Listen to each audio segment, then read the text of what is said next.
خیر جسے آج تم نے کھو دیا ہے۔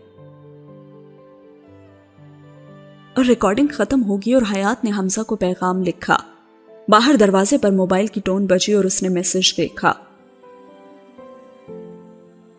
جس میں لکھا ہوا تھا کہ تم جانتے ہو کہ اب کیا کرنا ہے۔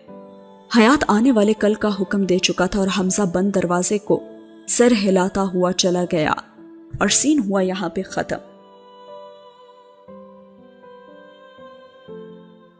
فجر پڑھنے کے بعد وہ کتنی ہی دیر خالی الذہنی کی کیفیت میں بیٹھی رہی۔ کچھ سوچتے ہوئے اس نے محتاط انداز میں الماری سے ایک اردو ناول نکالا اور وہ کوئی معمولی اردو ناول نہیں تھا بلکہ خود اذیتی کا طریقہ تھا۔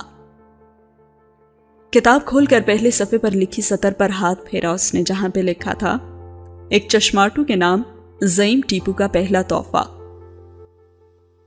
اس کے تو وہم و گمان میں بھی نہیں تھا کہ وہ اسفن شمائلہ والا ناول کسی دن اپنے بستر پر بیٹھ کر مکمل توجہ کے ساتھ پڑھے گی۔ یہ اس کی اپنی کسی کوشش تھی حقیقت سے کٹنے کی۔ سائڈ ٹیبل پر دھرے جاسوسی اور سیریل کلرز والی کتابیں سہم کر اس رومانوی اردو ناول کو ہی دیکھ رہے تھے کہ آج کیا ہو گیا، ہمیں پڑھنے کے بجائے اس ناول کو پڑھ رہی ہے یہ۔ زمان مکان سے کٹے وہ ایک ہی نشست میں 300 صفحات کا ناول ختم کر کے ہی اٹھی اور پھر کہنے لگی کہ اتنا برا بھی تو نہیں تھا، اور ٹھک سے کتاب بند کر کے اس نے گھڑی دیکھی اور پھر تیار ہو کر نچلی منزل پر آ گئی۔ لیکن آج پراٹھوں کی خستگی نے بھی اسے منایا اور نہ ہی گرم چائے اس کے غم کا مداوا کر سکی۔ وہ خالی خالی نظروں سے سب کو دیکھے گئی اور بند کانوں سے سنتی گئی۔